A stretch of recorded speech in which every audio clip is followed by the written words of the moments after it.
SmackDown took place in Albany, New York tonight, and this was one of the worst SmackDowns I've seen in a while.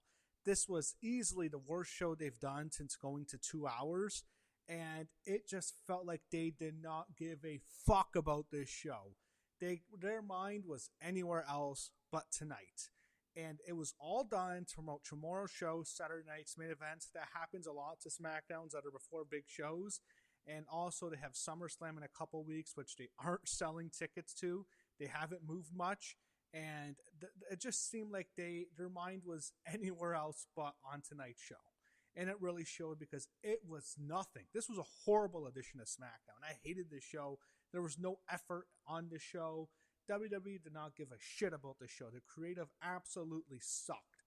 It was unreal how bad the creative was tonight and how much they lacked any sort of vision, any sort of story. It just seemed like a paint-by-the-numbers show that they put no effort into tonight.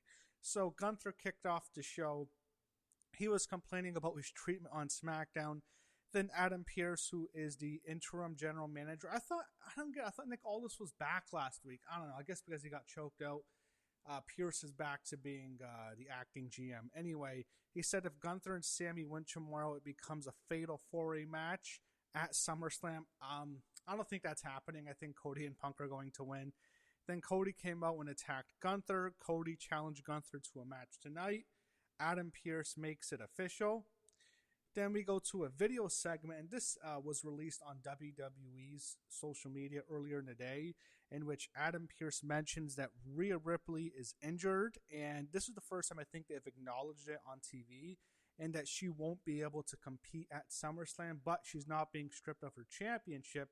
Instead, there will be a 5-woman ladder match at SummerSlam for the interim WWE Women's Championship. So what that means is, the interim title, how it works is when the main champion is hurt, they create an interim champion, and when the main champion comes back, they have like a unification match or an undisputed match, whatever you want to call it. And, you know, it's one of those things. I think they could have just taken the belts off Rhea, but maybe they feel like she's going to be back at least for the September show. If there is a September PLE this year, I don't think there's one scheduled, so they don't want to take it off her. I get it, but it's also disappointing because they were going to build up to Charlotte and Jade, it seems like, at SummerSlam, and they're not doing that match now, and it's strange. Anyways, Finn Balor was out next, and then we went to the break, and then Tala Tonga came out with Tama Tonga. Finn Balor against Tala Tonga. Oh my God, who gives a shit? Tama Tonga was taken out by Finn on the outside. Then he hit 2 coup de grace and he pinned Tala Tonga for the win. CM Punk was talking to Adam Pearce about the stipulation tomorrow backstage. Damian Priest walks up to him, shakes his hand, and then after Punk left, Truth jumped out of the back and surprised Priest. Like, they're doing nothing with Priest or Truth. They're not even defending the belts. It's such a meaningless championship reign. It's one of the worst, and it's like they have nothing for them. But now we got a Jade Cargill, Nia Jax, JC Jane, and Tiffany Stratton video promo all hyping up their matches so they can be part of the Women's Interim Championship ladder match at SummerSlam.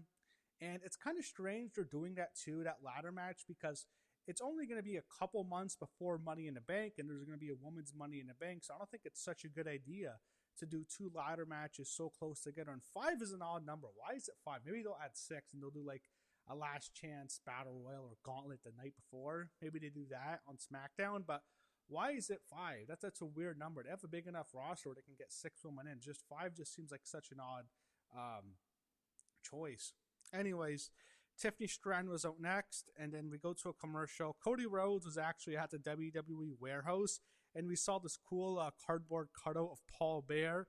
Oh, yes! Horrible impression. Voice isn't high-pitched enough, but then this was actually revealed to be part of WWE Unreal.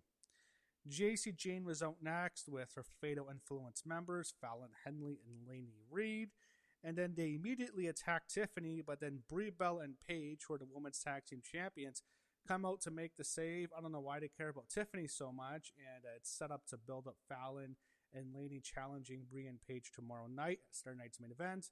And they brawled out of the ring, and we get Tiffany Stratton and JC Jean in a match.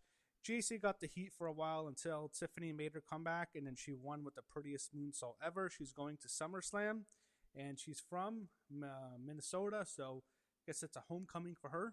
I don't think she's probably not winning because she's already the Women's U.S. champion, and she's not losing the belt before then, but at least she gets to compete on the card, and she missed WrestleMania this year, so Tiffany has at least that to look forward to. We got a Baron Corbin video promo. He's the lone wolf.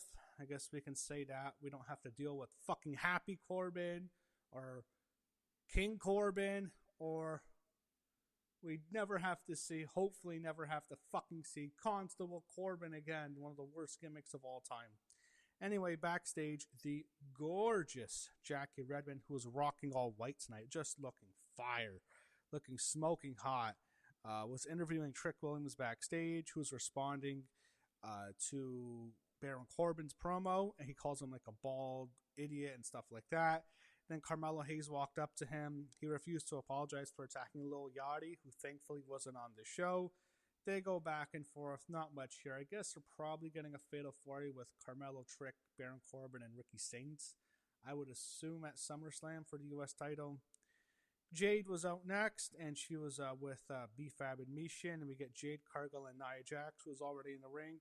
So Charlotte immediately attacks the baddies, B-Fab and Mishin, on the outside, and then she went right at Jade, attacked her, and she got Nia Jax disqualified, and then she tries to Pillmanize Jade's arm like what Jade did to Alexa last week, but then the baddies pulled Jade out. Nia attacked Charlotte afterwards, and then Jade hit Jaded onto Charlotte. And so Jade advances, she lays out Charlotte, and they just made Charlotte Flair look like the biggest moron. Why wouldn't Charlotte attack Nia to get Jade disqualified and she can't compete for the interim women's championship? That's what would have made sense. I don't understand why she would attack Jade so Jade can just win and advance, like without doing anything. She wouldn't have to beat Nia Jax. And I get they want to set up Nia and Charlotte next week. I wonder if they'll shoot on each other like they did in that infamous match several years ago, almost a decade ago now. I'm kidding. Who cares about that? But it's like, why? I don't get it. Why not just have her attack Jade before? Or like, why? She can't be that stupid. You can't book a babyface to be that fucking dumb. Anyway, Gunther was interviewed by the lovely Jackie Redmond. We didn't get enough of Jackie's tonight. She only got 3 segments. Should have had every segment. I love Jackie. I love Jackie Redmond and Kathy Kelly. No matter how bad Raw and SmackDown get, as long as I get to look forward to seeing them, the shows aren't as bad. Anyway, Johnny Gargano was fucking planking. Of course he was. Candice LeRae's trying to talk him into not doing it anymore. Gunther's just commenting on it. Just Gunther being involved with this lunacy just drags him down. And then we saw Blake Monroe in the background, and then that's when she attacks Candice LeRae after Gunther walks out of frame. She beats down Candice, and she's just looking stunning, all in white, just sexy in white. Blake Monroe was. I guess her and Jackie both wearing white tonight. But yeah, Blake looked great, and she has nothing to her character, though. She just beats up people in the back. Her character's not like that. She's not someone who's like, is going to jump you from behind. It doesn't seem like it. Her character is the glamour. I would like more vignettes of just her cutting more promos, and if they're not going to have any program for her right away. I guess they were setting up something with Julia. That's not happening now. And doesn't it feel like this women's ladder match kind of came together at the last second? Because it seemed like it was a certainty that they were going to do Jade and Charlotte SummerSlam. Like, why even do that angle with Alexa last week now? It makes no sense if you're not doing Jade against Charlotte in a singles. Why even do that angle? I guess maybe they just want to write Alexa off TV if she's taking time off or something. I can understand it in that regard, but it doesn't make sense. So Nia and Lash were complaining to Adam Pearce backstage. She's facing Charlotte next week, and it'll be a chance to get into the ladder match. Fraxium was out next, and the War Raiders came out to no reaction at all. Fraxium against War Raiders. The War Raiders won the match. No one gives a shit. Fanatics footage is shown. I guess they're fucking teasing Logan Paul and Tom Brady. I mean, I hope we're not going to get Logan Paul, Braun Breaker, Logan Paul, Braun Breaker, Austin Theory, and those three against Otis, Tozawa, and Tom Brady. No way, they're not going to have Brady team up with Otis and Tozawa. No way. What a fucking team that Otis, Tozawa, and Tom Brady. It's like you're living in the Twilight Zone. Anyway. Cody Rhodes was backstage when CM Punk walked up to him and questioned him on why he's facing Gunther tonight. They preview SummerSlam and Saturday night's main event. The announcers do. Danhausen was interviewed by Jackie Redmond backstage. Just a dumb segment, nothing much. Gunther was out next, but then he was immediately attacked by Cody Rhodes when he was making his entrance. We get Cody and Gunther in the main event. So Punk made his entrance during the match. Sami Zayn attacks Punk. Sami attacked Cody, causing a disqualification. The show ended up in a all-out brawl. All four guys, referee and security, are trying to separate them, and that's how SmackDown ended to set up Saturday night's main event, which is tomorrow. I'm sure it'll be a better show than this. It has to be. But this show sucked tonight. SmackDown was garbage. It was nothing. Just a meaningless show. WWE put no effort in the show. And I think this is easily the worst SmackDown they've done this year since they've gone to 2 hours. There's been worse 3-hour SmackDowns than this, yes. But since going to 2 hours, this has been the worst SmackDown they've done.